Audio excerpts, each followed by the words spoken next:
예수 그리스도께서는 이렇게 탄생하셨다.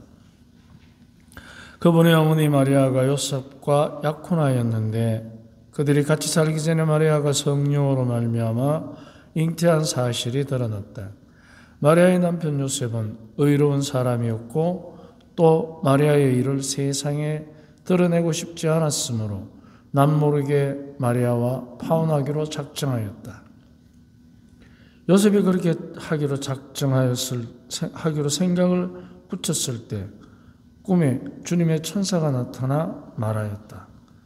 다윗의 자손 요셉아, 두려워하지 말고 마리아를 아내로 맞아들이라.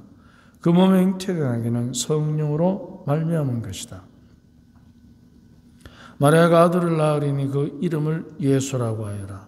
그분께서 당신 백성을 죄에서 구원하실 것이다.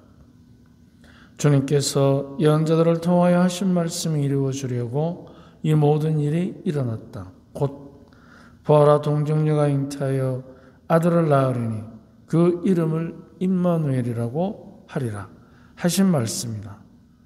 임마누엘은 번역하면 하나님께서 우리와 함께 계시다는 뜻이다. 잠에서 깨어난 요셉은 주님의 천사가 명령한 대로 아내를 맞아들였다. 주님의 말씀입니다.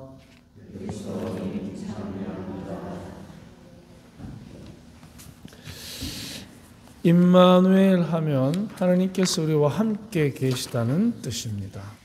그러면 하나님께서 우리와 함께 계시면 어떤 일이 일어나느냐? 두 가지가 있습니다.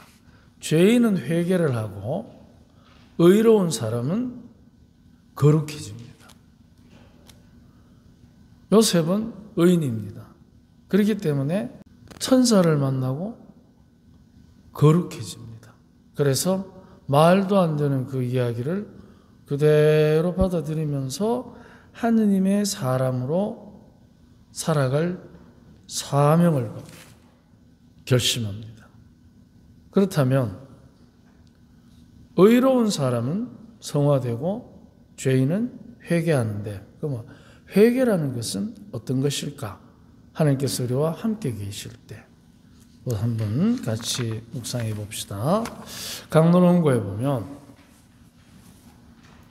하나님께서 우리와 함께 계실 때 가장 먼저 일어나는 축복은 회개입니다. 회개하면 우리는 자기 반성에만 너무 얽매입니다. 내가 뭘 잘못했을까? 회개는 너무나도 행복한 마음 살피기입니다. 우리가 자기 잘못에 얽매이니까 회개를 하라고 하면 잘못된 자기를 스스로 바라보고 생각하고 되돌아보는 것이 심리적으로, 심적으로 부담이 되는 것입니다. 그런데 회개는 행복한 마음 살피기입니다. 회개를 위해 양심을 성찰할 때 자기를 재판하는 식의 자책이 먼저가 아닙니다. 자책이 중요한 게 아니고 더 중요한 것은 나의 삶에서 함께한 하느님의 자비를 먼저 떠올리면서 감사의 고백에서부터 시작하는 것입니다. 자, 자책과 감사. 그래서 자책에서 나오는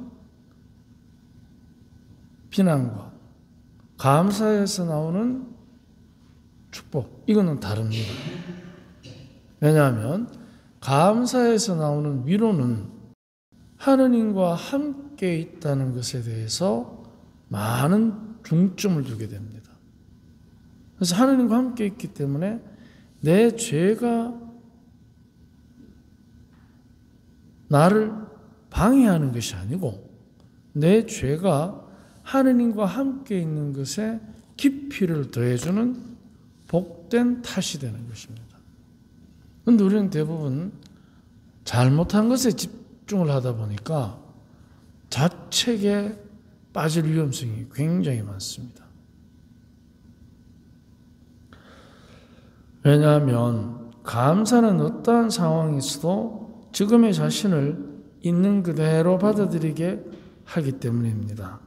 감사는 변명이나 원망으로 인한 자기 부정에서 자신을 지키게 합니다. 내가 왜 이랬을까? 거기에는 분명히 두 가지 이유가 있습니다. 우리가 뭘 잘못했을 때, 하나는 우리 자신들의 교만과 유혹입니다. 유혹은 항상 그 일을 저지름으로써 나에게 주어지는 이문과 쾌락에 집중하게 합니다. 심지어는 어떤 쾌락이냐? 누구를 속였을 때 그 사람이 속아 넘어가는 걸 보는 쾌락입니다. 그 사람을 내가 주무를 수 있다는 쾌락입니다. 내가 책임을 모면하기 위해서 없었던 일을 꾸미는데 이용할 수 있는 쾌락입니다.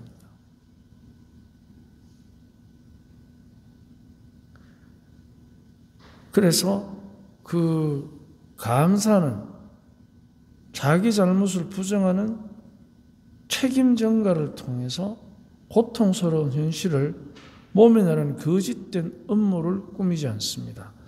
여기에서 책임 전가, 자기 부정이라는 말은 자기 부정은 자기의 잘못보다는 이웃을 탓하기도 하고 상황을 탓하기도 하고 심지어는 자포자기하면서 책임을 지지 않으려고 합니다. 이게 자기 부정입니다. 탓을 하거나 포기를 하면서 책임을 안 집니다. 이건 자기 부정입니다. 그리고 자기 부정의 또 다른 표현 중에 하나가 합리화입니다. 다 그런 거 아이가? 사는 게 다 그렇지 뭐.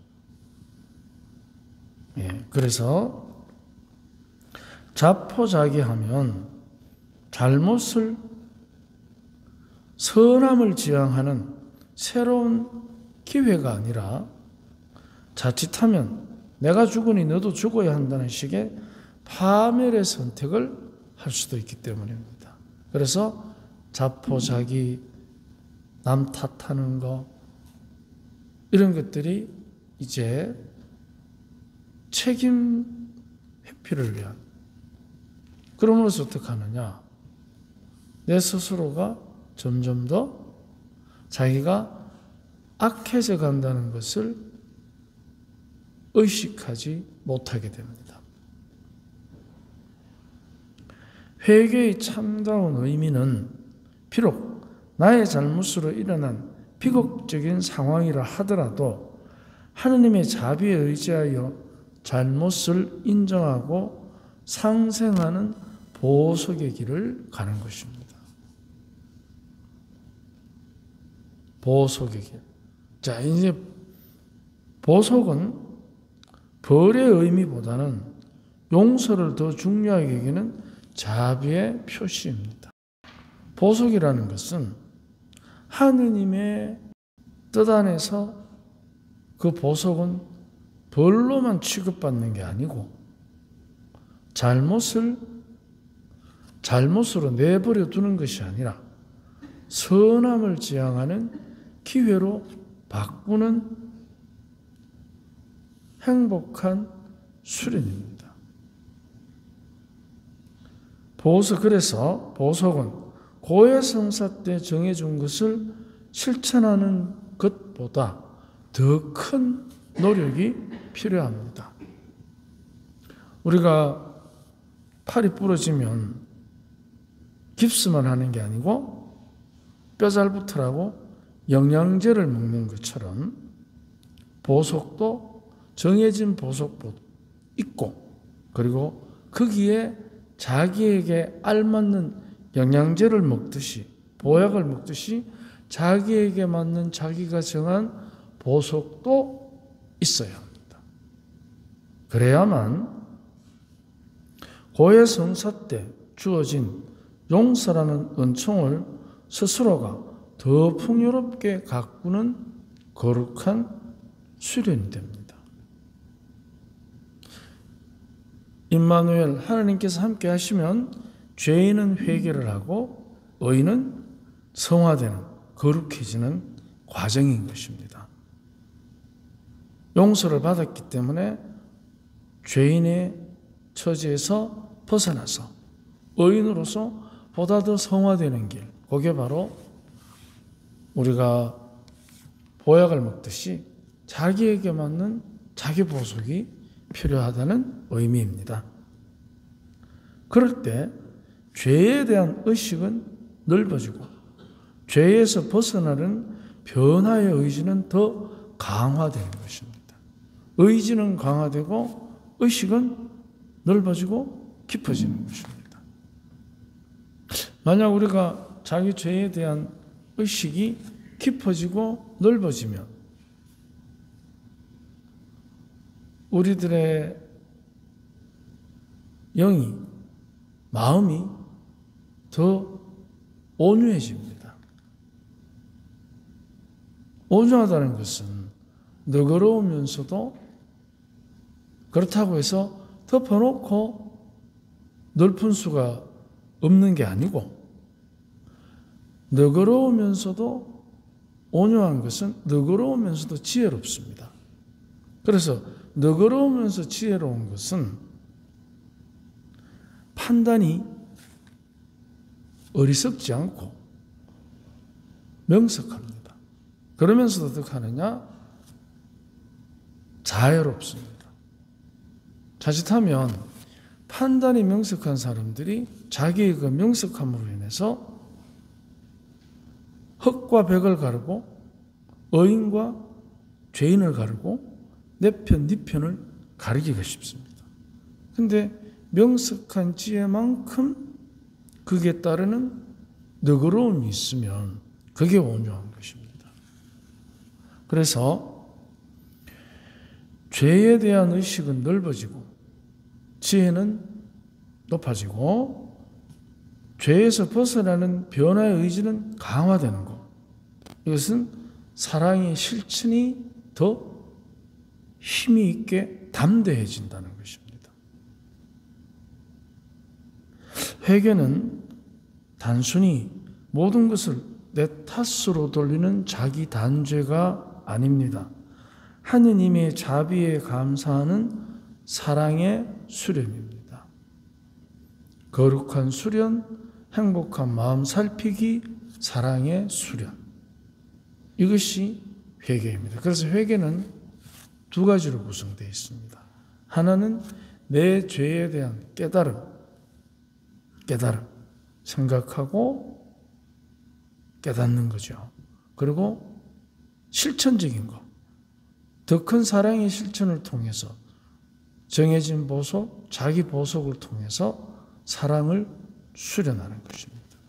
실천적인 면과 사변적인 면이 동시에 주어지는 회개라는 과정은 성찰, 고해, 사죄, 보석, 이렇게 그 과정을 거치게 됩니다.